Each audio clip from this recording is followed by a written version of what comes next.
Hola a todos, vamos a hacer una nueva entrega de la Parashá Vayakhel.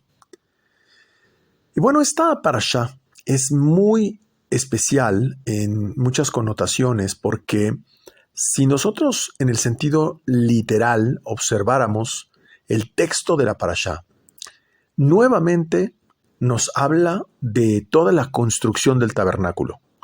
Pero lo que es interesante es que nuevamente vuelve a recontar todos los materiales, todas las formas de construcción del tabernáculo. Y claro, todos y cada uno de estos elementos tienen una significación espiritual especial. Sin embargo, en esencia, si observan esta parashá, prácticamente es idéntica a la parashá Teruma, donde en la parashá Teruma se hizo una solicitud general para la construcción del tabernáculo. La diferencia es que esta parashá se hace después del becerro de oro. Es decir, sí es un segundo momento de construcción del tabernáculo, pero sin los Erev Rav. Aquella persona que no tiene acceso para entender el contexto según el Zohar, prácticamente, pues como decimos, se iría con la finta y pensaría que es prácticamente una repetición de la parashá. Y diría que es casi idéntica. Pero no es así. Las multitudes mixtas, o llamados Erev Rav, los magos egipcios, fueron excluidos por Moshe y entonces constituyeron un segundo tabernáculo.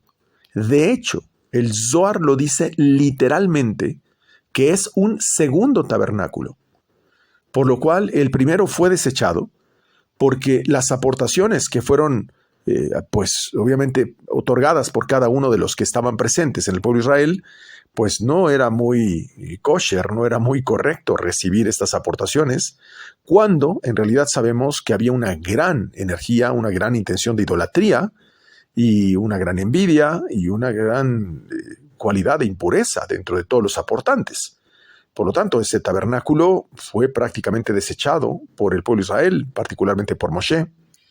Y en esta ocasión, sí son los Bene Israel, sí son los hijos de Israel, los que forman esta nueva herramienta llamada tabernáculo.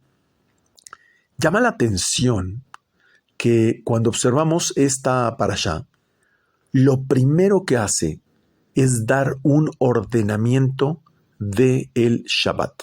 Y es muy curioso porque, a diferencia de la parashá Teruma, que empieza pidiendo una aportación, en esta parashá, en Vayakhel, dice que convocó a toda la congregación de los hijos de Israel y les dijo, lo primero que dice, estas son las cosas que ha ordenado Dios. Dice, Ele adevarim asher siva Adonai lazot otam. O sea, les dice, antes que vayan a aportar, estas son las cosas que les ha ordenado.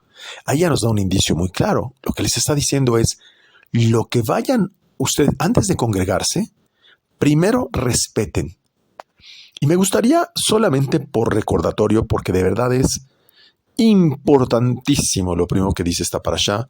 Dice, 6 días se trabajará y el 7º día será para vosotros sagrado. O sea, yo no puedo entender cómo en otras culturas simplemente se ha transformado esto en una desviación que no es. Es más clara que nada la Torah, la Biblia.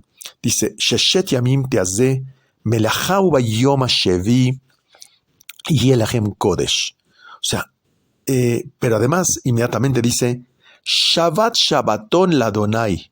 O sea, dice, 6 días se trabajará, el 7º día será sagrado, día de reposo para todos, y dice Shabbat Shabbaton. O sea, no hay duda en que el día del Shabbat es impuesto literalmente por la Torah contra los otros 6 días de la semana. ¿Pero qué quiere decir esto? En el contexto, lo que nos está diciendo es que este proceso donde dice que convocó Vayakhel, en realidad viene de la palabra Vayakhel, también hace referencia a el Kahal, lo que es la congregación, lo que es la agrupación. Pero cuando se refiere en este caso Moshe a Vayakel, lo que dice es, los congregó, los separó ya de las multitudes mixtas. Ya no eran los del becerro de oro los que forman parte de esta congregación. Y lo primero que hace es filtrar y decirles, este tabernáculo, lo primero que tienen que cumplir es el Shabbat. Y por supuesto, el tabernáculo está ligado con el Shabbat, pero la diferencia es que el otro tabernáculo estaba excluido del Shabbat, por lo menos en el sentido literal. Y bueno, inmediatamente viene la otra regla: no encenderán fuego en todas vuestras moradas en el día sábado. Dice, lo tebarú, esh, o sea, fuego, dejol, moshevotechem beyom Shabbat. O sea, en el día del Shabbat, simplemente en todas las cosas que hagas, no encenderás fuego. Y justamente este es un aspecto que ocurrió en el becerro de oro. Es decir, ahí hubo un fuego extraño. Ese fuego extraño es la espiritualidad hacia dioses extraños. ¿Cuántas personas no pueden dejar de trabajar en Shabbat? Porque dicen, mi trabajo no me lo permite, mi habilidad, mi esposa, mi hijo, la escuela, el trabajo no me lo permite. Precisamente, ahí es donde está la mezcla de lo que son las costumbres paganas y lo que es el Shabbat. Y quiero ser muy claro, la principal diferencia del pueblo de Israel versus cualquier otro pueblo, de hecho, contra cualquier cultura pagana, es el Shabbat. Otros pueblos tienen la circuncisión, otros pueblos incluso no adoran imágenes ni estatuas, pero el Shabbat es la diferencia del pueblo de Israel. Así es que con este contexto inicia Moshe con esta nueva intención de formar el tabernáculo. Vamos a tratar de entender mucho más a profundidad que años anteriores conforme al Zohar.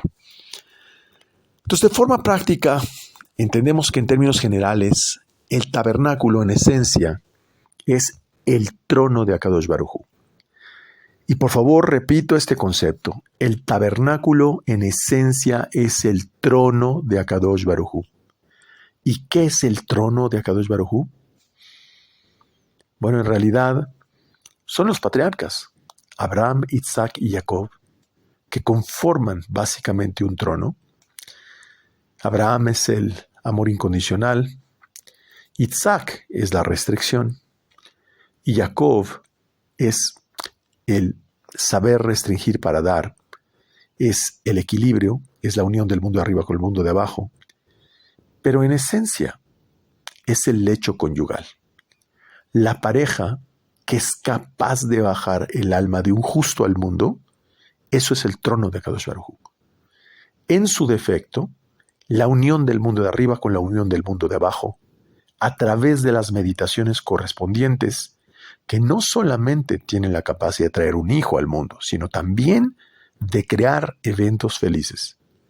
Entonces, de igual forma, ese trono de Dios, ese trono de Akadosh Baruj Hu, es constituido por la mesa del Shabbat. Y sí, voy a ligar estas dos ideas. La mesa del Shabbat, sabemos que está compuesta de 3 seudot, 3 comidas. Una es para Abraham, la otra es para Isaac y la otra es para Jacob. 3 energías diferentes.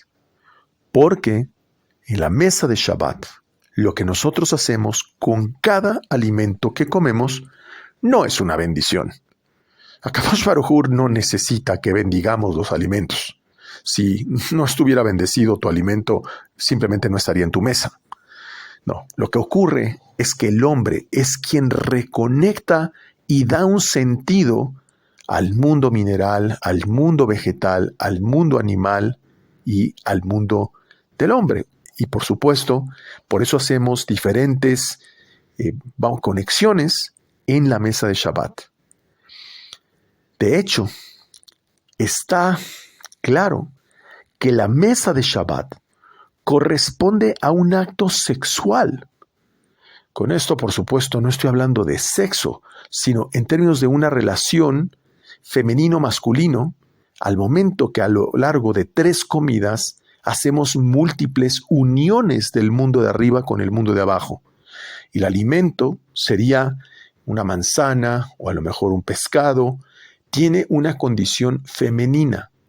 Nosotros le damos a través de esa conexión, seríamos el elemento masculino que genera esa conexión de lo físico con lo espiritual. De hecho, comer en la mesa de Shabbat es un acto de gran elevación espiritual. Por eso, no invitamos a cualquier persona a una mesa de Shabbat, no se hablan cosas comunes en la mesa de Shabbat y, por supuesto, mucho menos se habla de trabajo, de negocios en la mesa de Shabbat. Pero, ¿qué tiene que ver entonces con la construcción del tabernáculo? La parashá nos enseña múltiples puntos de lo que puede alterar la construcción del tabernáculo a lo largo de muchos ejemplos, incluyendo la intervención de la duda y el miedo. Por eso es que en esta parashá Vayakhel, el Zohar empieza hablándonos de Amalek, que como ya lo hemos repetido, Amalek es la misma gematria de la palabra Safek, que significa duda.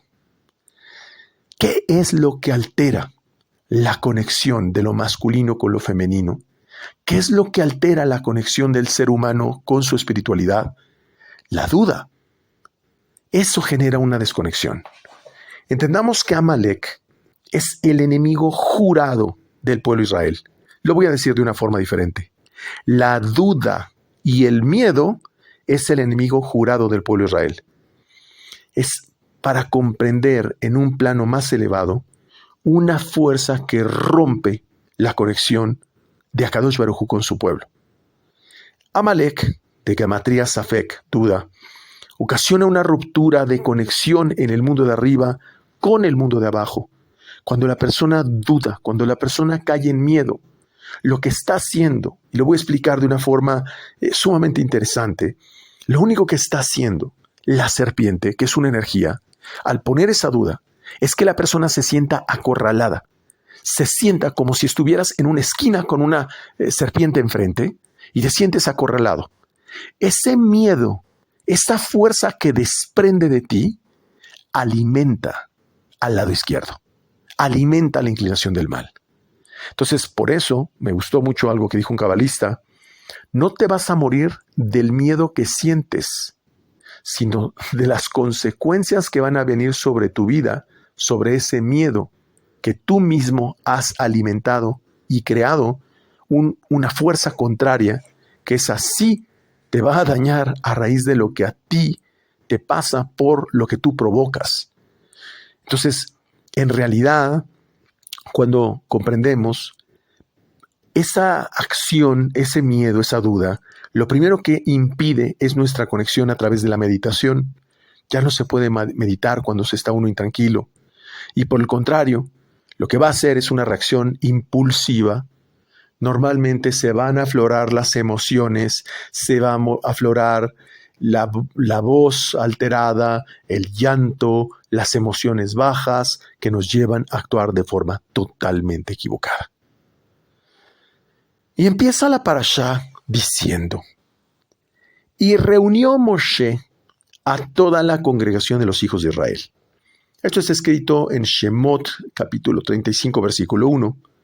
Y el Zohar empieza una discusión muy interesante para hacernos comprender que esta guerra en el mundo de arriba y el mundo de abajo ocurre a través de Amalek.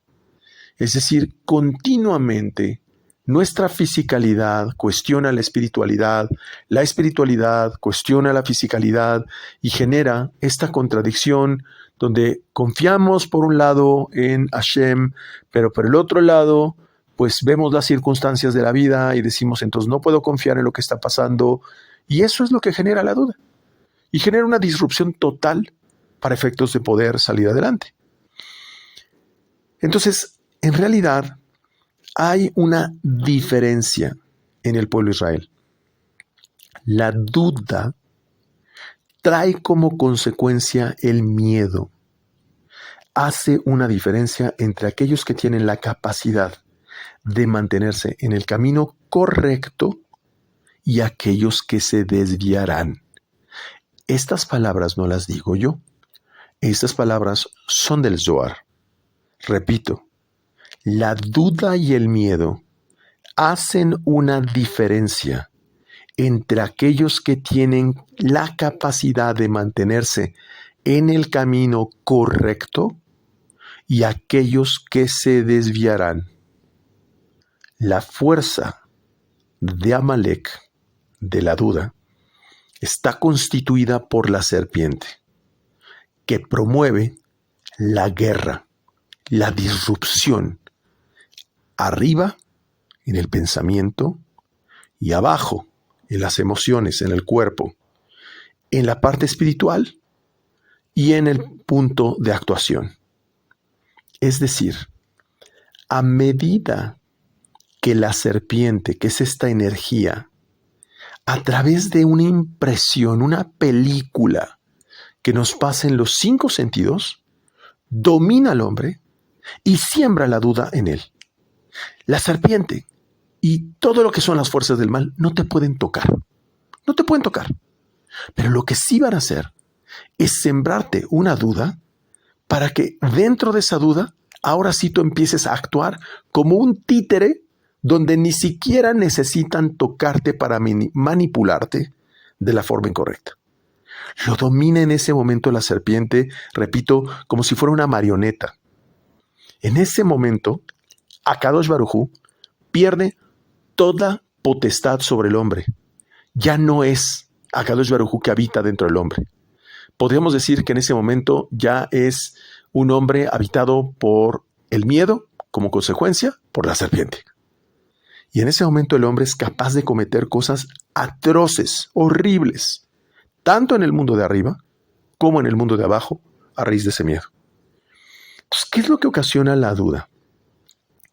¿Qué es lo que le da fuerza a Amalek? Dice que la serpiente le plantea al hombre una especie de película con la idea de que el hombre se ve a sí mismo encerrado en una encrucijada sin salida. Provoca una sensación, repito, sensación, sentimientos, sentidos. Le provoca una sensación como si el hombre estuviera en una emboscada. Pero lo que le ocasiona la duda en el hombre, en cualquiera de los casos, es la impureza. Esto, por favor, pongamos una excesiva atención en lo que estoy explicando. Cuando el hombre tiene esa duda y se siente en una emboscada, acorralado en una esquina, lo que va a provocar esa emoción, ese miedo, es que inmediatamente se impurifiquen. ¿Cómo? Normalmente con lo que va a decir. En el momento en que su boca acuse, critique, impulse cosas negativas sobre otra persona, sobre su vida, sobre sus circunstancias, sobre su actuar, sobre sus emociones, sobre sus pensamientos, cuando hable mal de sí misma esa persona, ahí en ese momento ya escupió el veneno para otro o para sí mismo. Y yo he escuchado a muchas personas que, por ejemplo, se abstienen de decir algo en contra de otra persona y sin embargo es capaz de decir Hasbe Shalom. Dice, pero qué tonto fui, pero qué tonta fui, pero qué estúpido. En ese momento, ¿qué es lo que está haciendo? Ya se impurificó.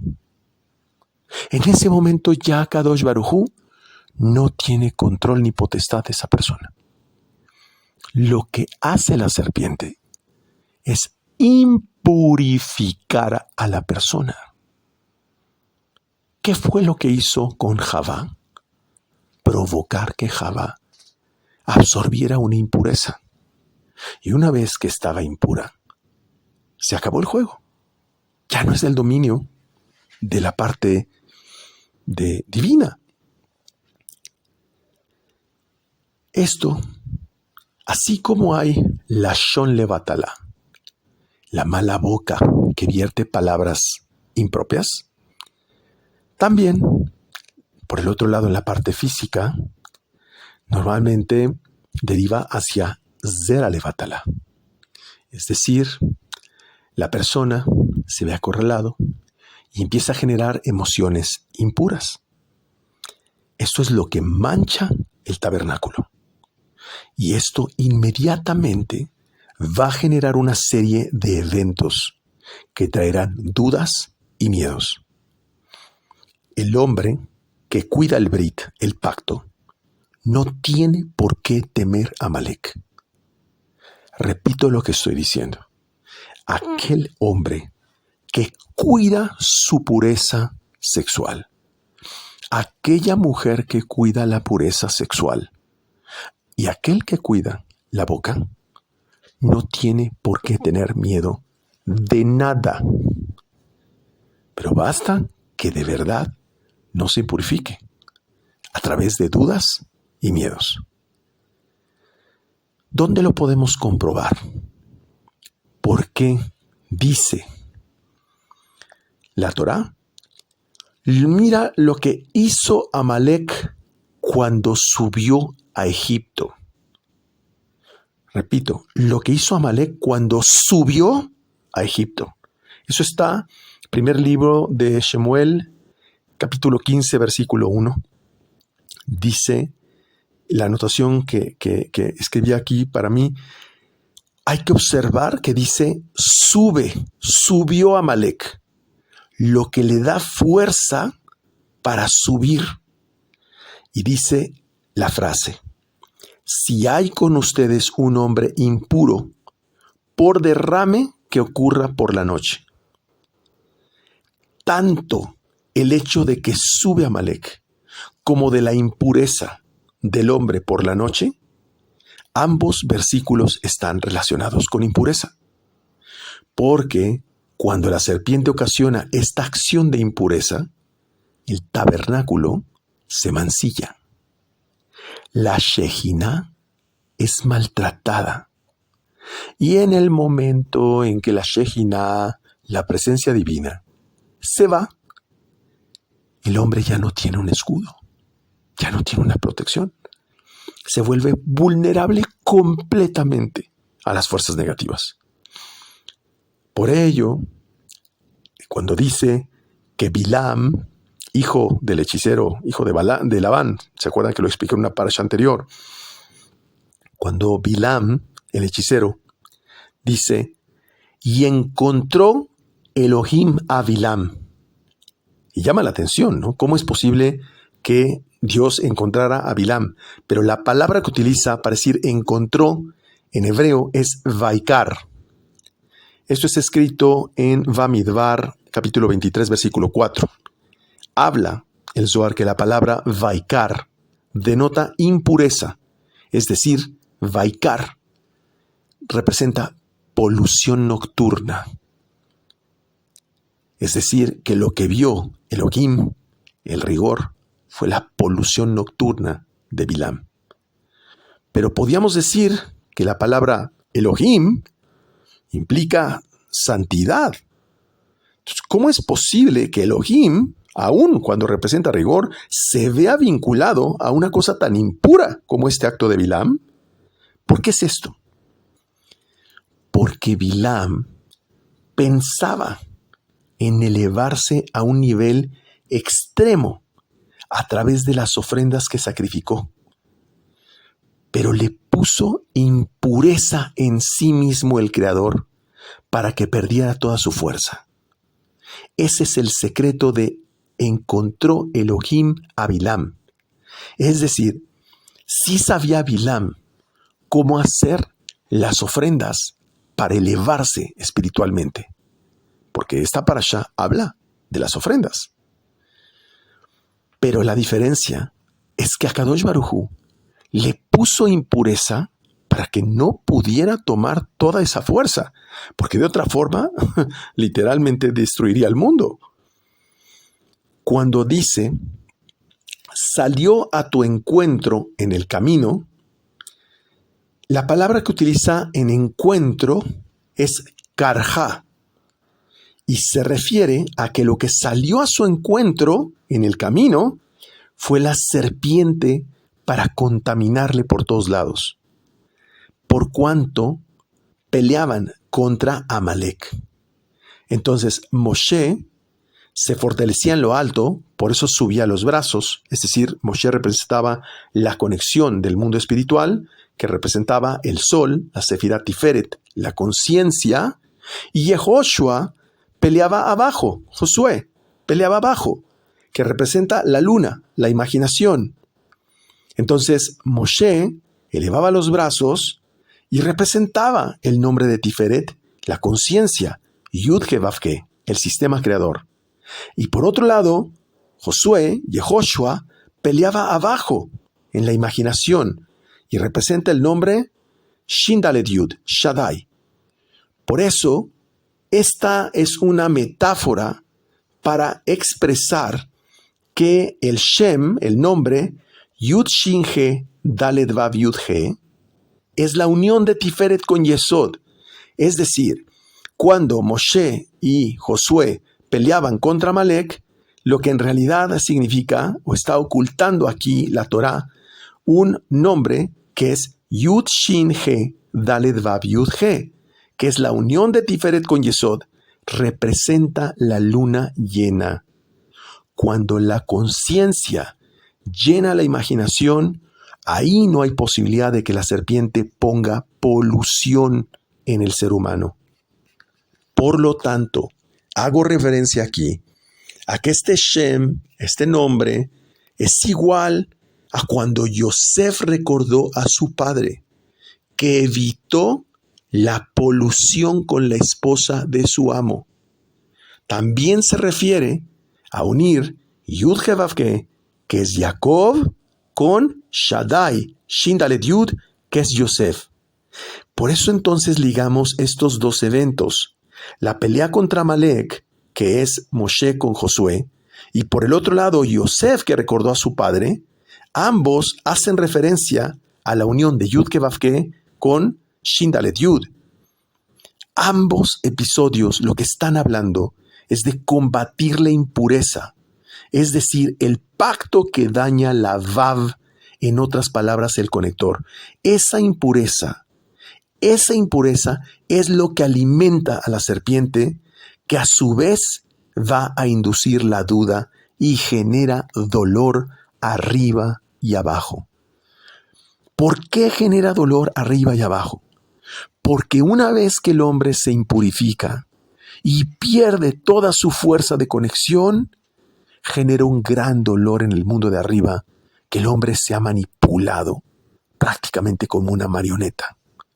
Y por el otro lado, genera mucho dolor abajo, porque evidentemente vienen eventos de gran dolor, de gran dureza, de tristeza para el hombre en el mundo físico.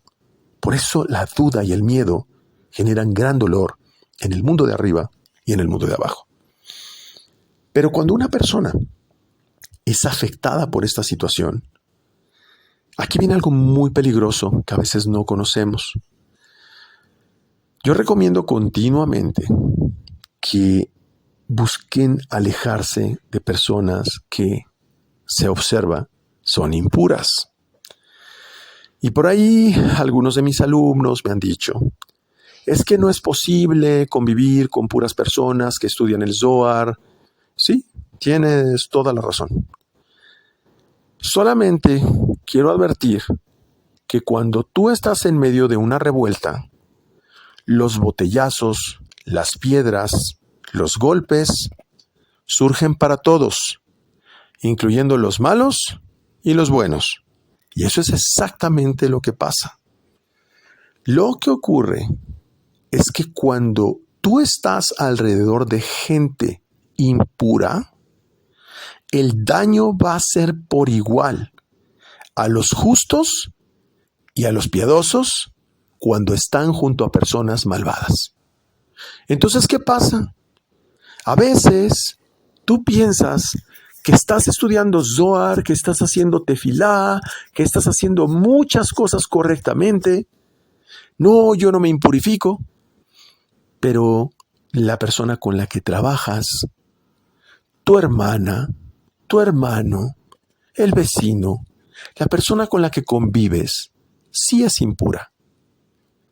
Y por lo tanto, no es que va a venir un castigo sobre esa persona. No, viene un elemento de corrección a todo aquello que está asociado con la impureza. Perdón, voy a poner un ejemplo. Cuando viene un huracán o cuando viene un temblor, afecta lo mismo a los malvados que a los piadosos. Por lo tanto, la corrección no viene en el plano físico. La corrección viene desde el punto de vista espiritual y se refleja en el plano físico. Desgraciadamente, se dice y es verdad, es muy difícil mantenerse en un trabajo, en relaciones de negocios y no tratar con gente impura. Pero bueno, aquí está la advertencia simplemente del Zohar. Cuando una persona, entonces, está afectada, ¿por qué afecta por igual a todos? Vamos a entender qué es el malvado. El malvado no es una persona que viene con un cuchillo o con una pistola y te ataca. No. Entiéndase por malvado el que está en la impureza. Así como todo el pueblo de Israel sufrió por el pecado del becerro de oro, que no eran todos, ya lo explicamos en la parasha anterior. De igual forma, la impureza de uno va a afectar a todo su alrededor, sin importar si estos son justos o son piadosos. Ojo, nuevamente, no son mis palabras. Estoy dando la interpretación directa del Zohar. Cuando Moshe pide que todos aporten un donativo para la construcción del tabernáculo, justamente por esta razón, porque solamente por un malvado, por un impuro, se echa a perder toda la labor del pueblo. Entonces, por esta misma razón, en la parashá Vayakhel, tiene que volver a hacer todo el proceso Moshe nuevamente. Y pide que todos aporten un donativo y dice que ese aporte tiene que ser de cada hombre que la entregue de corazón. Así dice, de cada hombre que entregue ese aporte de corazón. Incluyó a todos en la primera parte. En el primer tabernáculo incluyó a las multitudes mixtas. ¿Por qué Moshe incluyó a los Erev Rav en el primer tabernáculo? Porque entonces quiere decir que el primer tabernáculo fue todo un error. Vamos a entender más a profundidad. Porque todos fueron invitados a formar parte del tabernáculo. Pero, ¿por qué Akadosh Baruj Hu lo permitió? Como ya explicamos, hubo una intención de crear el tabernáculo como un ícono de santidad, como una herramienta que permitía prácticamente acabar con el rigor del mundo. De la misma forma, los Erev Rav también tuvieron su intención de crear su becerro de oro. Así como de parte del pueblo de los Bené Israel querían crear un ícono de santidad que era el tabernáculo, del lado de los Erev Rav querían crear un ícono de idolatría. Pero finalmente fueron muertos. Es la contraparte, es el otro lado. Así como existe el interés de alguien de formar un ejemplo de santidad, siempre va a haber alguien que quiere generar un ejemplo de idolatría. Todo en la creación tiene su contraparte. Dice la Torá, reunió Moshe, Vayakel Moshe. ¿Pero dónde los reunió? ¿Dónde? Responde el Zohar. Moshe lo que tuvo que hacer es reunir y separar a los hijos de Israel en medio de ellos mismos, pues de otra forma son los tzadikim que tienen que expiar los pecados de los Erev Rav. ¿Qué estoy diciendo? Que si tú eres una persona kasher, que si tú eres una persona que estudia el Zohar, que haces tefilá, que haces Shabbat, que comes kasher, que haces las cosas correctas, y estás al lado de Rashaim, estás al lado de impuros, estás al lado de malvados, te va a tocar expiar el error del malvado. Entonces, ¿qué hizo Moshe? Los separó. Los separó para que no tuvieran que expiar los pecados de los Erev Rav. Lo sabemos porque en Devarim, capítulo 31, versículo 12, dice, reúne al pueblo, mujeres y niños, que constituyen la comunidad de Israel, que eran 600,000 individuos. Dije 600,000, pero de Egipto salieron millones. Es decir, tuvo que separarlos de los millones que salieron de Egipto. Por lo tanto, estos eventos aparentemente negativos que suceden en nuestra vida es para separar y para saber a Kadosh Baruj Hu con quién realmente cuenta y con quién no. Es para poderte separar de los Erev Rav, para poderte separar de la impureza. Por lo tanto, muchos de los eventos que nos ocurren en el mundo nos separan de esa impureza, de la misma forma como Moshe tuvo que congregar de los mismos de Israel y separarlos para que no estuvieran expiando continuamente esos errores.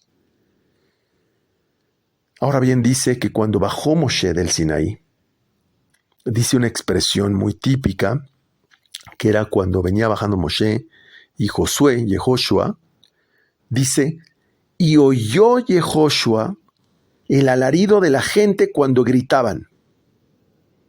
Esto es cuando fue el tema del becerro de oro. Está escrito en Shemot, capítulo 32, versículo 17. Y entonces pregunta el Zohar, ¿y acaso Moshe no oyó? ¿Solo lo escuchó Yehoshua? ¿Por qué no dice, y oyó Moshe y Yehoshua el alarido de la gente? No, dice que solo lo escuchó Josué. Es que es al revés. Cuando dice oyó, se refiere en hebreo a la palabra bereó. Bereó, que está escrita con hei. Y esa hei es una voz que venía del otro lado. Es decir, Yehoshua miró la cara que estaba del lado del mal. E inmediatamente Moshe dice, hay ruido de batalla en el campamento. Vamos a interpretar esto que es precioso.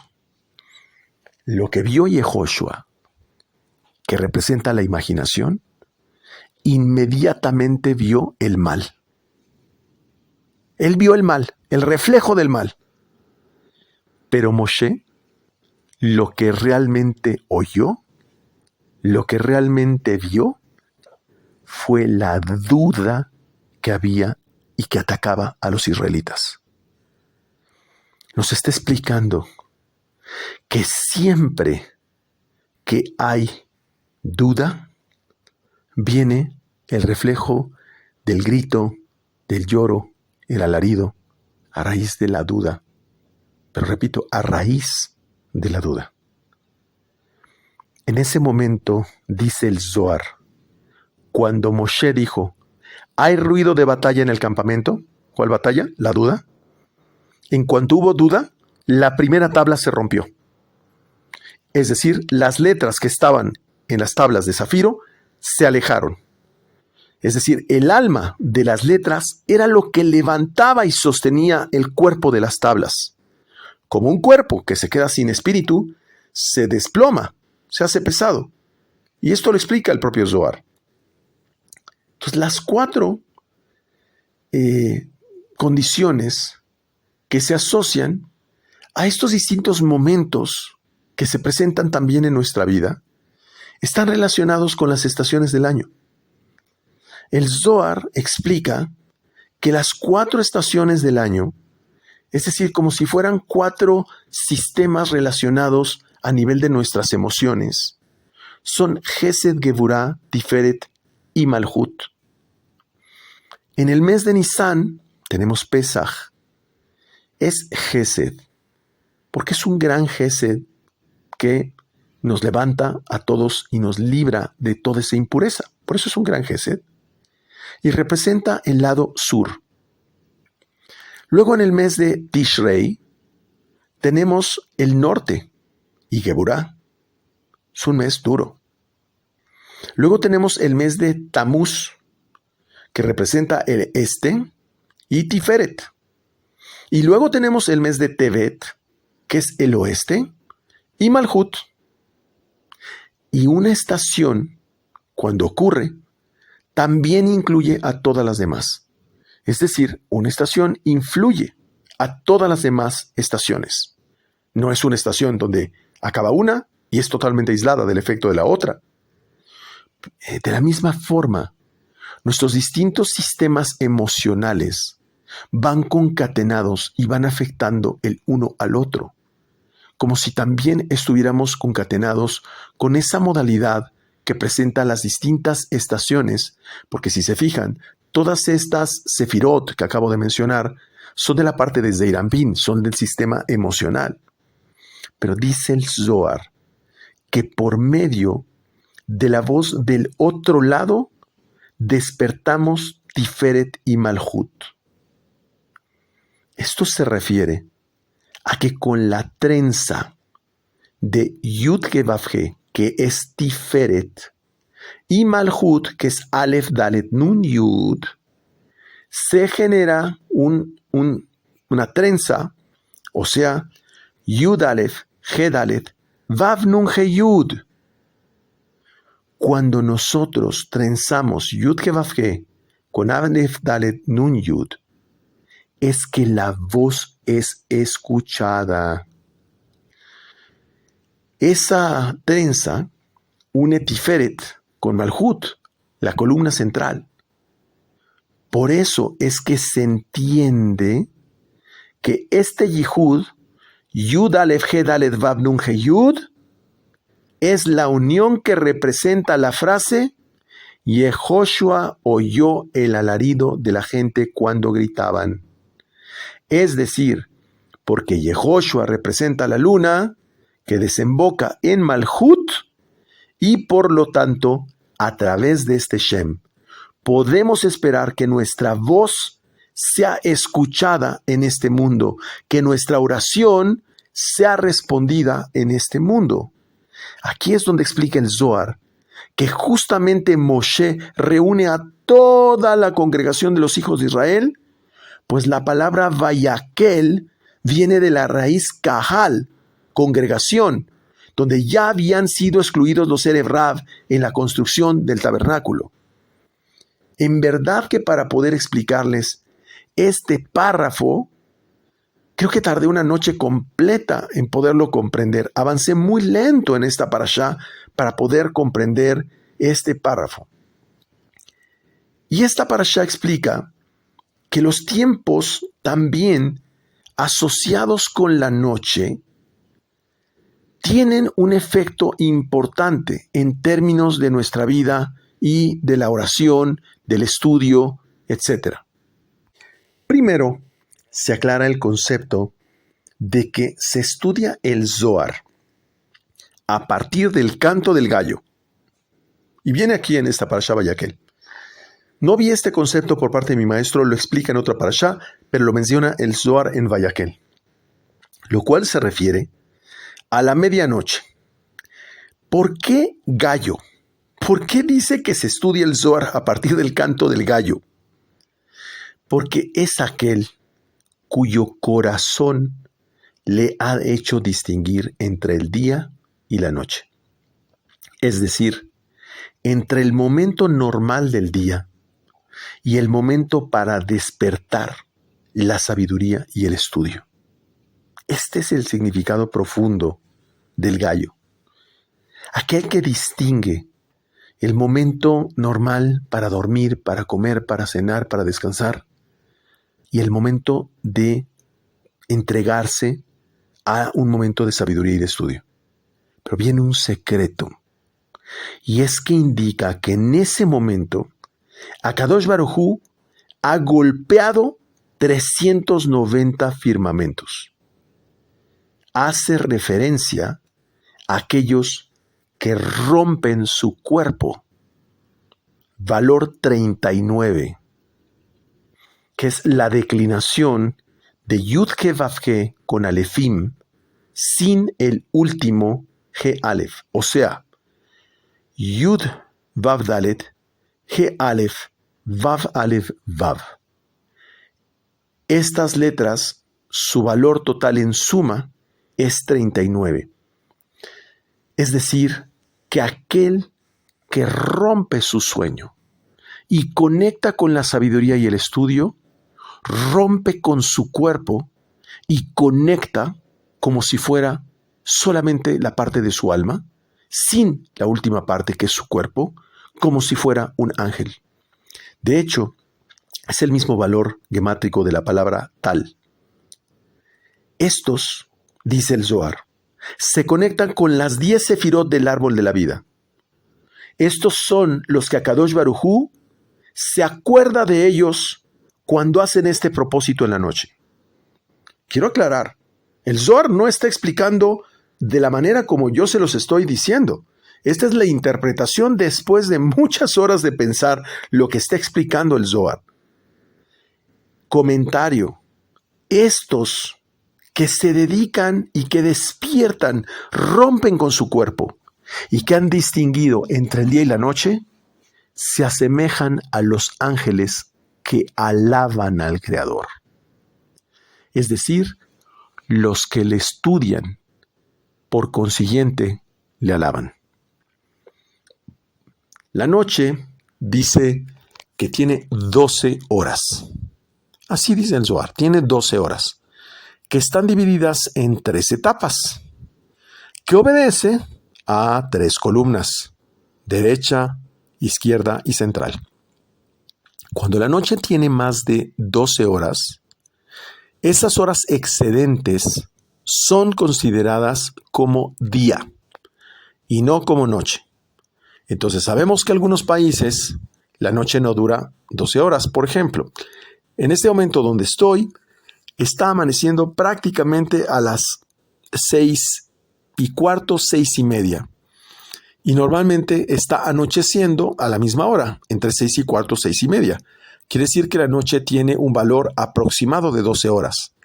Pero sabemos que hay países donde la noche es muy corta o países donde la noche es muy larga. Por eso los excedentes de horas se consideran para efectos de estudio día. Ahora bien, Malhut es llamada noche. ¿Por qué el mundo físico es llamado noche? Porque en el mundo físico no hay luz, no hay sabiduría, sino todo es un reflejo del mundo de arriba. Entonces, lo que le llama el Zohar la primera hueste son las primeras 4 horas. Por ejemplo, sería, en este caso, si la noche empieza a las 7 de la noche, de las 7 de la noche a las 11 de la noche, donde la gente normalmente duerme. Y explica el Zohar, todos experimentan muerte. A decir, su alma, cuando una persona duerme, sale del cuerpo y se va a ver al Creador. Pero aquellas que no son merecedoras son rechazadas. Solo unas cuantas se elevan hasta un nivel llamado el templo celestial, que es Malhut. Es decir, encuentran una elevación desde el plano físico, pero aquellas que no lo logran, dice, algunas tropas de espíritus les dicen algunas mentiras y verdades de cómo estar en el mundo cercano. Porque ya hemos explicado que los sueños tienen parte verdad y parte mentira. Normalmente hay sueños muy luminosos que están relacionados cuando se logra penetrar hasta ese nivel llamado el templo celestial. Pero cuando no ocurre eso, hay sueños que tienen parte verdad y parte mentira. Eso está inducido por una serie de espíritus, así lo dice en el mundo de las almas. En cambio, las almas de los justos no son interceptadas. Repito, no son interceptadas, sino que las puertas celestes son abiertas delante de ellos y suben a lo que es llamada la montaña de Hashem, la montaña de Yud Ke Vav Ke. Con estas almas se construye un lugar con tal alegría que es llamado el Kodesh HaKodashim, el Sancto Sanctorum, el Santísimo, para que lo entendamos. Y sus méritos son registrados.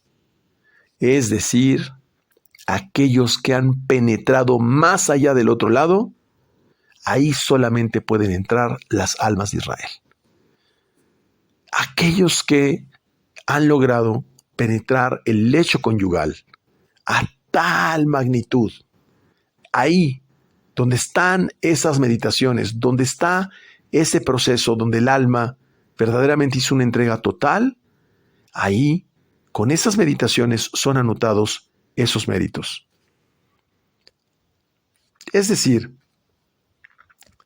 ahí no entra cualquiera, solamente entran las almas de Israel. Ahí es donde el Zohar explica en un lenguaje muy profundo que solo los hijos de Israel son aquellos que penetran el lugar de encuentro con Akadosh Baruj Hu. Ahí no pueden llegar los Erev Rav. Estamos hablando del nivel de Atzilut. Ahí ya no llegan los Erev Rav. De aquí, como un comentario personal, entendemos por qué la meditación influye por encima de todos los eventos, pensamientos, emociones, porque vamos al mundo de las causas y no al mundo de los efectos. Y entendemos, ojo, que aquellos que llegan a este punto tan elevado no pueden ser Erev Rav. Y viene una deducción muy fuerte. Los Erev Rav detestan la Cábala, no la soportan. Y por supuesto, este proceso sirve para filtrar a aquellos que no son realmente de esa congregación de Israel, y es de lo que habla la Parashá Vayakhel. Nos está explicando que solo aquellos que son capaces de llegar a la montaña de Hashem, es decir, aquellos que están en el nivel de Keter Jochma y Binah, aquellos que llegan a la cúspide de esa montaña, refiriéndose en una metáfora, son aquellos que meditan en el tabernáculo. Son aquellos que llegan al nivel de Atzilut.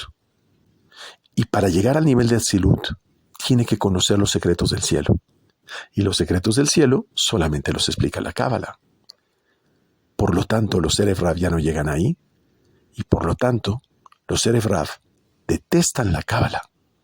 Y así es como podemos darnos cuenta quiénes son aquellos que están ocultos dentro de los centros religiosos buscando poder, honores, dinero, posición, nombramientos. Ahí nos damos cuenta. ¿Qué está haciendo el Zohar? Nos está explicando cómo también el pueblo de Israel genera su propio filtro. Así como Moshe congregó y separó a los hijos de Israel, nosotros también aprendemos a separarnos de aquellos que representan esa impureza y que continuamente inducen a la serpiente dentro de ellos con gran impureza y propiamente ellos mismos se separan de la congregación de Israel. Esa es la profundidad del comentario que está haciendo el Zohar. En verdad lo digo, tardé casi 2 días en entender todo el texto que está en varias páginas para poder descifrar de lo que estaba hablando el Zohar. Ahora bien, la segunda parte de la noche dice, es para recitar poesía por 4 horas, pero solo por 2 horas antes de la medianoche, en la cual Akadosh Baruj Hu es la columna central que entra por el jardín del Edén. Es decir, empieza la medianoche en las primeras 2 horas y entonces ya podemos empezar a decir salmos, podemos hacer tefilá, podemos estudiar muchas cosas y esperamos a que Akadosh Baruj Hu entre al Gan Edén y abra esa columna central. Dice el Zohar que los ángeles de esa sección de la noche se lamentan por la destrucción del templo.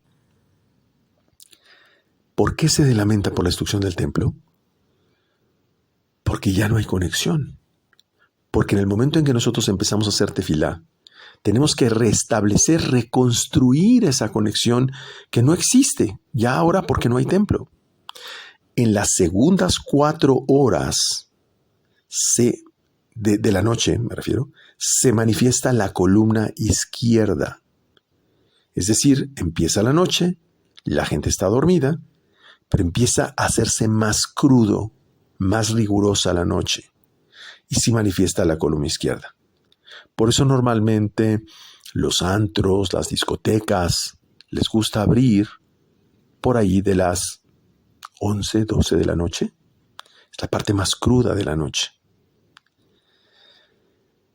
Ahí, dice la columna izquierda, el otro lado se aferra y hace referencia a las 70 naciones que están bajo el dominio de Edom. ¿Qué es lo que vamos a encontrar? Que en todas las naciones paganas hay una cantidad de actividades relacionadas con el vicio, la prostitución, los antros, las discotecas, todo lo que es el placer, un hedonismo general, siempre se activa en la noche. Mientras el pueblo de Israel está buscando disfrutar de Shabbat, casi es difícil encontrar un lugar donde viernes y sábado en la noche no sea un momento de show, de erotismo, de promiscuidad y muchas otras cosas. Todas estas naciones están, dice el Zohar, bajo el dominio de Edom. ¿Qué es Edom? Roma. El mundo percibido a través de los 5 sentidos.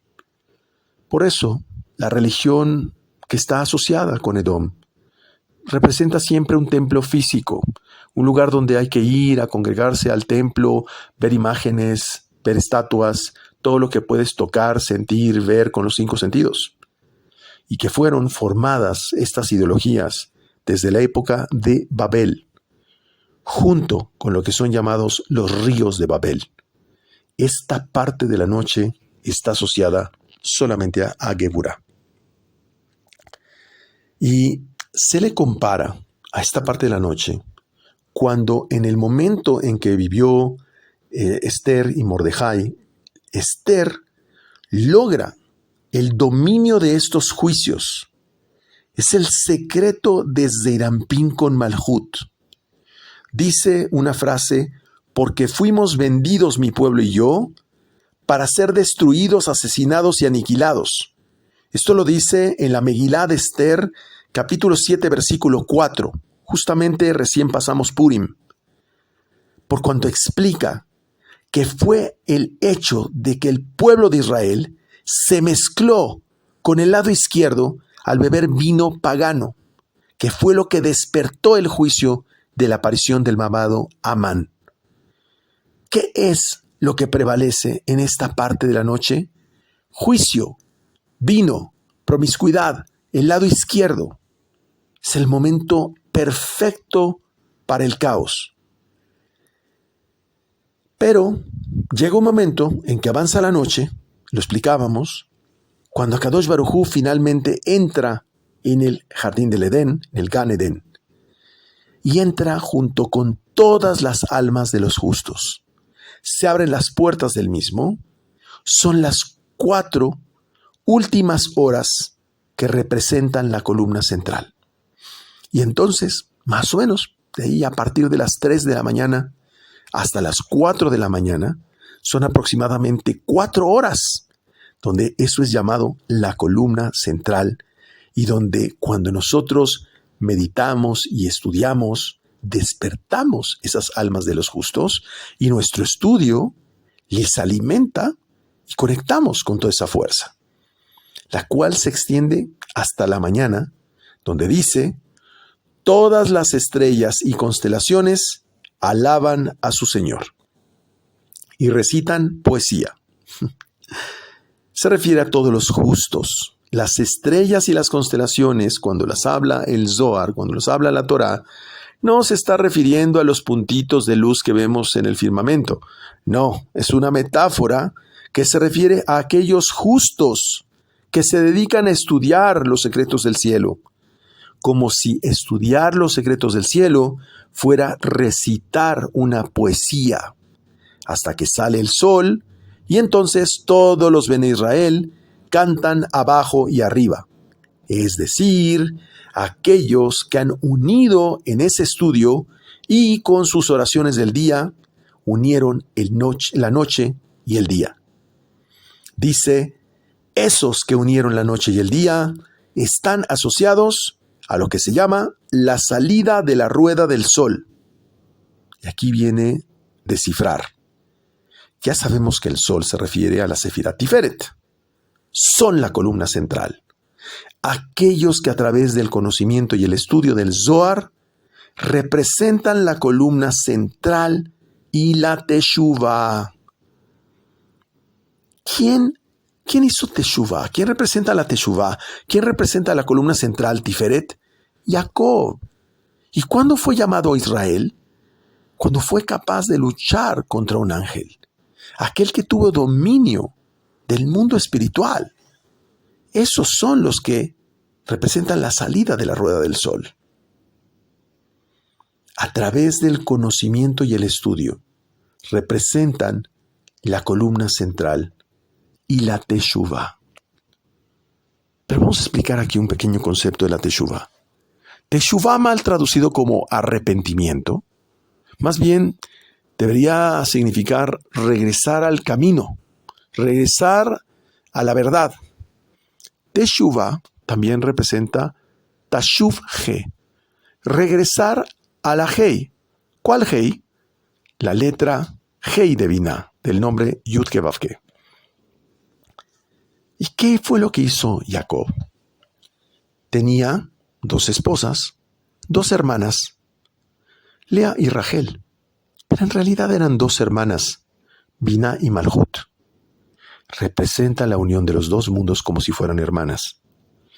Aquel que en estas últimas horas está haciendo como si fuera poesía su estudio en la última parte de la noche y la une con el día, es como Jacob, que tenía unidas a las 2 hermanas. Es como si hermanara el día y la noche. Ese es el justo que se agrada a Kadosh Baruj Hu en él. Y justamente el Zohar habla del secreto que el ángel de la muerte habita en los cementerios.